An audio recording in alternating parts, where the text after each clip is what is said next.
Well, thank you. 4 years ago, we had seen something that we had never seen in American history. We had a president, Joe Biden, that opened the border and basically declared that people could come illegally.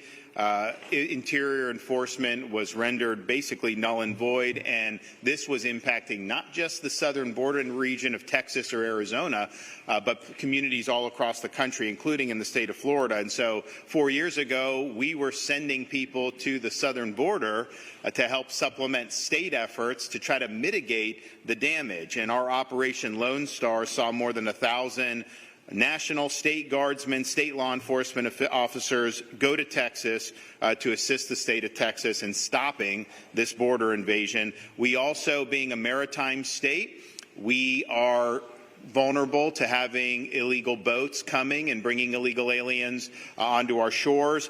This was particularly pressing when you had issues in Haiti bubble up even more, and there was a lot of issues that people thought was going to lead to a mass migration into the state of Florida. We launched Operation Vigilant Sentry.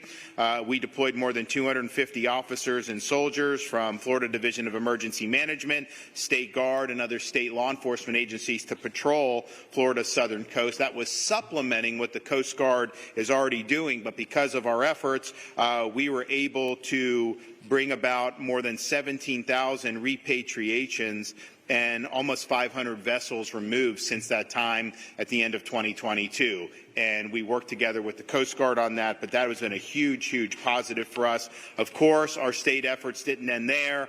We were involved in illegal alien transport, similar to what Texas was doing, so that sanctuary jurisdictions were having to deal with the issues that the open border was bringing to other communities. And we were really on the front lines of that all 4 years of the Biden administration. Enter the 2024 election and the election of President Trump again.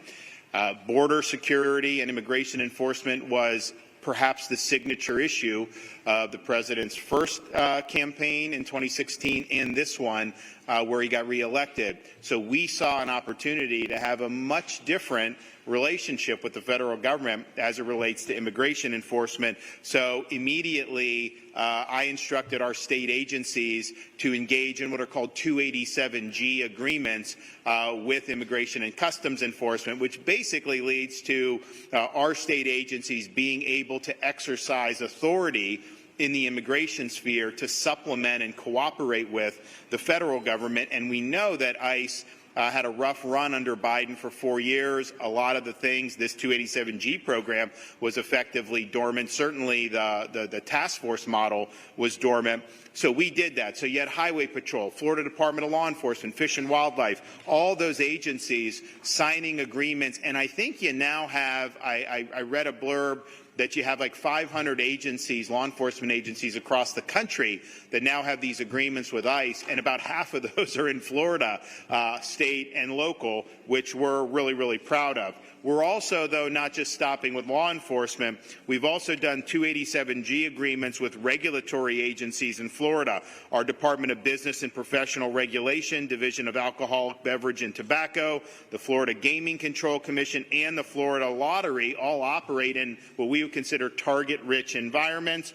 During their routine inspection and investigative duties, special agents are oftentimes in contact with people who may be in our country illegally. So we think deputizing those officers in regulatory spaces is going to be another source to lead to these immigration enforcement efforts. Now, when President Trump was preparing to take office, I called a special session of the Florida legislature because I knew that we needed policy in Florida that would require all state and local agencies, law enforcement, to participate in these efforts. We're not a sanctuary state. We ban sanctuary cities, but that just means you can sit on your hands. Yeah, you can't sabotage the efforts, but you were under no obligation to be on the team.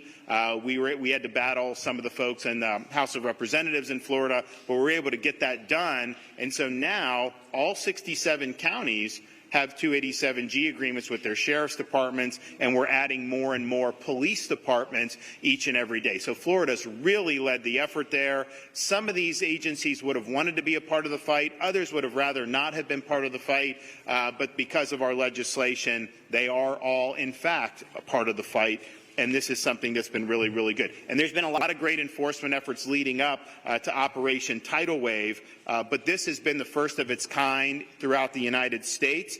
This is the largest immigration enforcement operation that we've seen in quite some time throughout the entire country.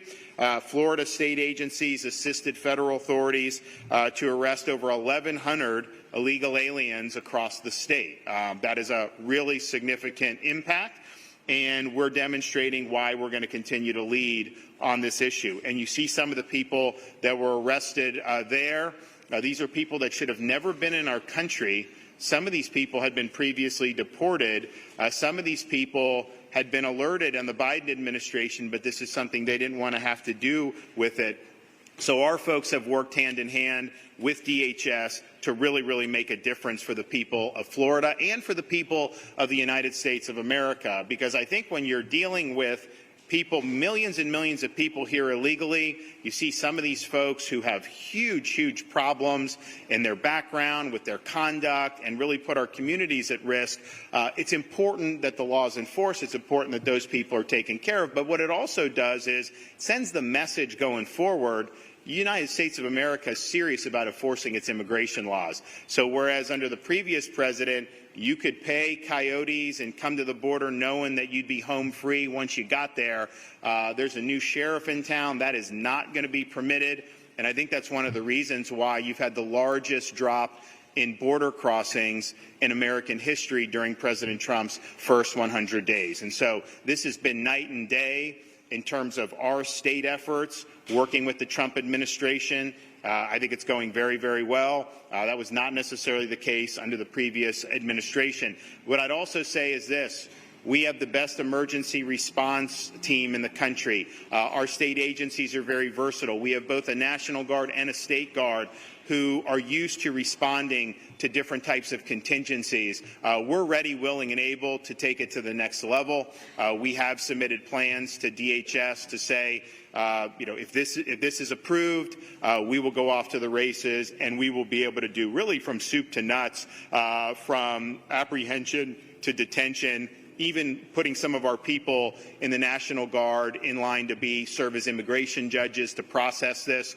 We can do it. And I'd also say, you hear a lot about due process. We have tens of thousands of illegal aliens in Florida at a minimum that have already been issued final orders of removal, and there's hundreds of thousands of them throughout the United States of America.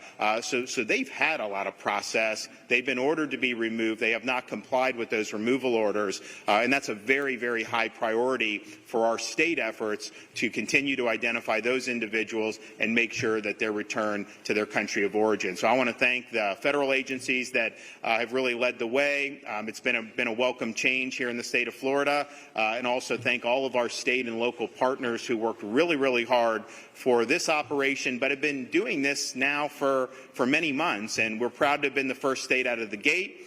But we view this as just the beginning. We think that the best is still yet to come. So thanks for everyone that's been involved. Information. Truth is freedom. Is Newsmax. It's real news for real people.